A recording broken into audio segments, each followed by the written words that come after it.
Hi, I want to make a video that I have written down in my notes here, and I guess the subject will be knowing doesn't change the fact that it's already happening. And I guess it comes down to this kind of psychological phenomenon where, in generally speaking, you feel like if you acknowledge something, and almost in a way a reverse jinx, where you feel like you acknowledge something, it feels like that you're belittling something. Like you feel like if you don't acknowledge something, it's getting to you more. And that's in many cases if you undermine something. The same thing with if you acknowledge something, you feel like it undermines, they say, the severity of something negative happening to you to a general extent. So if you acknowledge that something's happening, then in many cases you can feel like maybe it's not as bad as it seems. Because in many cases, I think we can all understand is many cases we say, oh, I don't care, it doesn't matter to me. In many ways, that's just undermining something that really does matter or does get to you specifically, personally.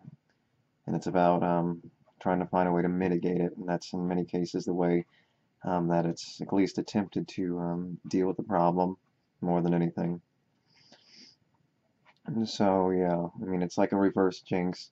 I mean, you feel like if you acknowledge something, you're showing your true emotions and you're not, paying any more significance to something than it actually needs. But when you don't acknowledge it, you're paying more, um, you're giving it more credit than it deserves in many cases. And that's what I say. That's why in many cases I wouldn't agree with you saying someone's insane in an argument with someone. I'd say go and use that as a last resort when you're endlessly frustrated with the person. In many ways, I would say you're an idiot. That's always a better resort than saying you're insane because people wear insane as a badge of honor, especially when they know that they've resorted to it. They've made you resort to that kind of attack against them, knowing that when you say that, and obviously unless you can back it up, it takes more to back up some word like insane and stupid in many cases because it's more specific. And stupid's a more generalized term, and I think it's better used because they don't wear it as much as a badge of honor. Being stupid is not a badge of honor. Being insane in many cases is. It indicates or signifies or implies some kind of endurance or some kind of adversity to, that's what insanity, generally speaking, um, implies in many cases. So I think in many cases it's best to, try to undermine a person's argument by saying, oh, I think you can understand. You're not that stupid, I know. Then say you're stupid, then maybe resort to insane as a last resort to try to convince someone or persuade someone that something that you're saying is right. So I guess it's sort of diversion to a kind of argument kind of thing. But it all makes kind of the same idea. It's all the same kind of reverse psychology kind of thing. Using that as an example of undermining specific events or undermining a person's argument to make sure that they're going to get the point one way or another, and generally speaking. In many cases, it's best to sneak in an argument than it is anything else. So that's why it's best to sneak in. Well, I'm sure you're not that stupid. I mean, you're not just going to jump on the bandwagon, right? I mean, I'm sure you understand this stuff.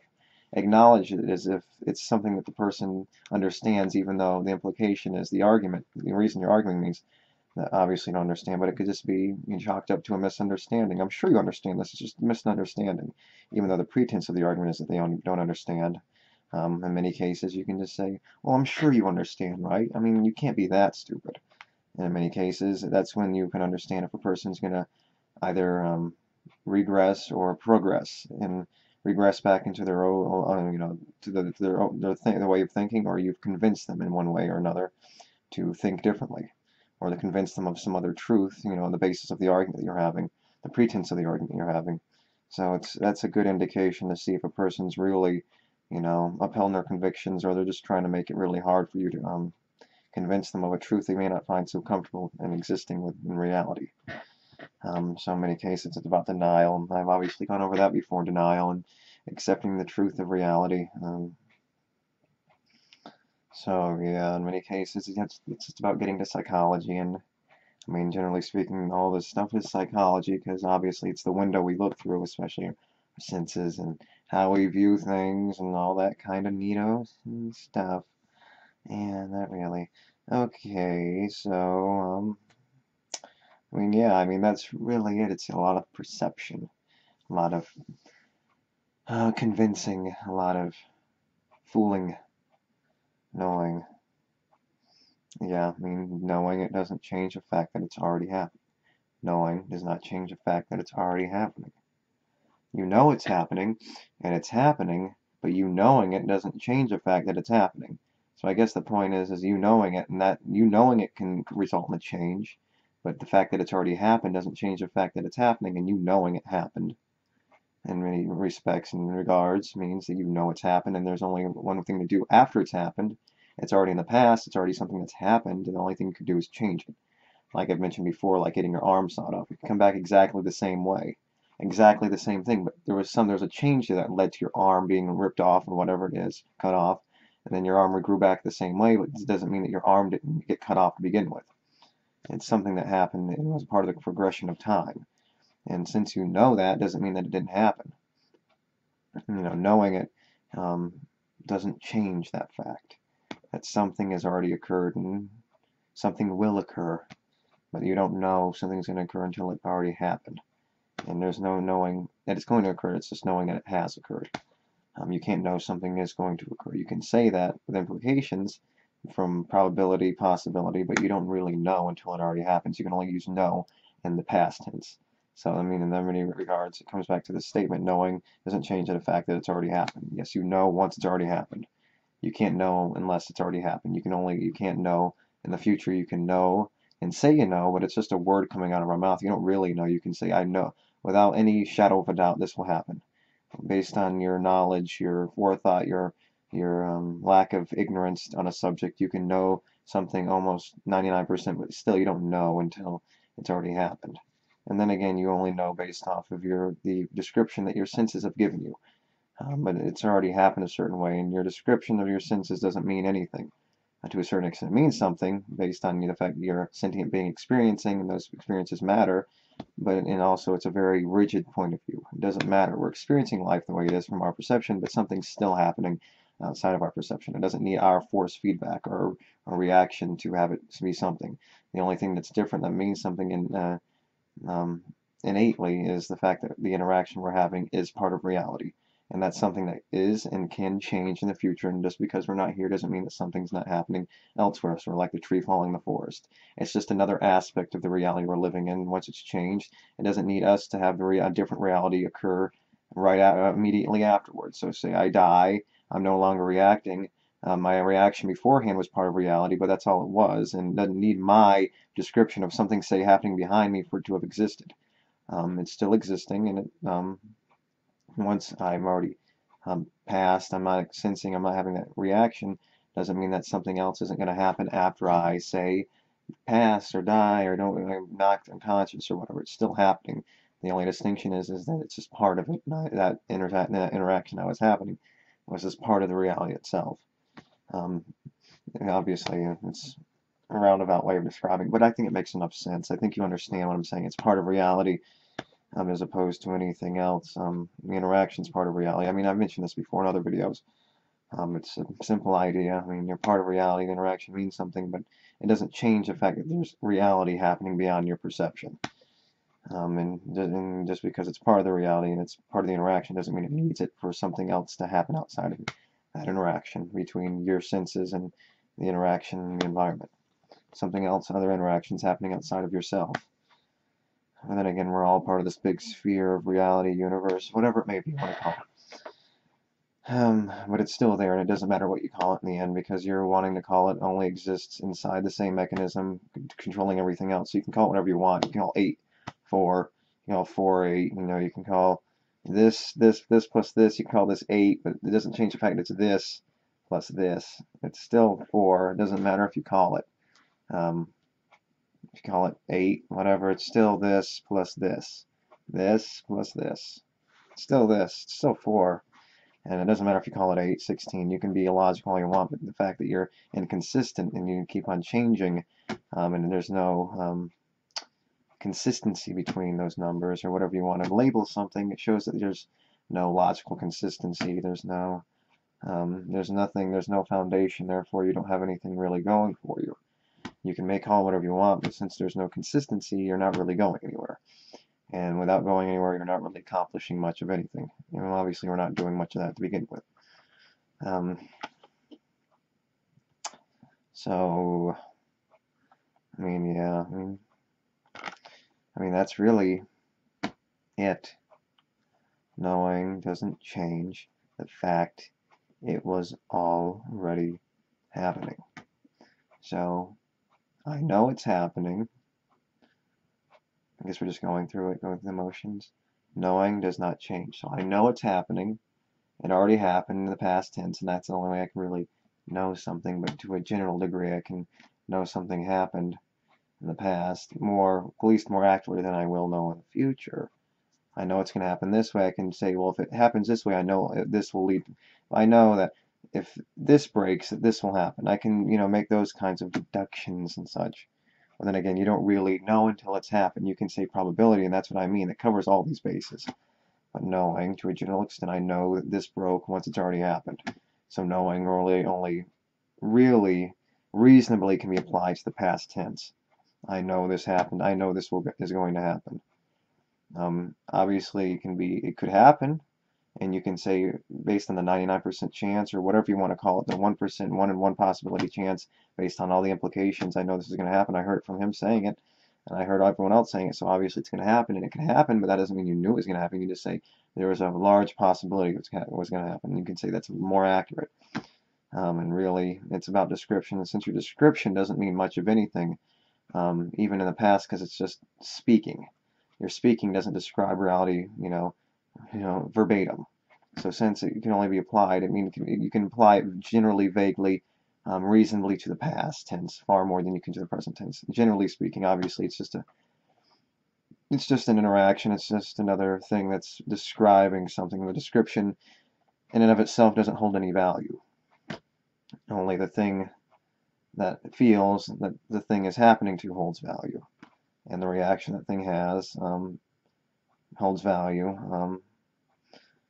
and it holds value itself, but it doesn't. The words it says don't mean much of anything, because since it's just all very, you can call it subjective or whatever you want to call it. It doesn't mean much of anything. It's just vagaries based on mutual understanding to get a point across as best we can, because obviously we can't go over every nuance of something, so it can only be reasonably applied to the past, because you can describe something that happens, but we can't describe it perfectly, but perfectly based on whose standards, reality standards, something's happening a certain way. We can't go over every photon, atom, quark, this, that, and the other thing. And that doesn't mean that the thing that already happened, and generally speaking, understand this, ripped, broke, mutually understanding that something's happened, and we can generally describe it in the past more than we can in the future, because the future is just a possibility game, a possibility of something happening more than anything. And we can say we know, but that's just language getting in the way. So like language getting in the way when we're talking about past tense and saying that I know this broke, even though reality doesn't necessarily deem it so. It doesn't matter. It's a general understanding, because in many cases we create many of the standards for which we create these mutual understandings. So there's obviously catch-22s and caveats on both sides, but obviously no should be more accurately and more recently applied to the past than it can to the future. And I think I can describe that a little better, but trying to keep the gears going without getting stuck and losing my train of thought. So I'm going to try my best to not do that. And I can always bring it up in another video. All these thoughts really, once they're ingrained in your head, it's hard to lose them in many cases. You can always go back to the same thought and branch off in another direction and see if you can get something that you may have not gotten before, right? So let's go over it one more time. Knowing doesn't change the fact it was already happening. I mean, you could probably word that any other way.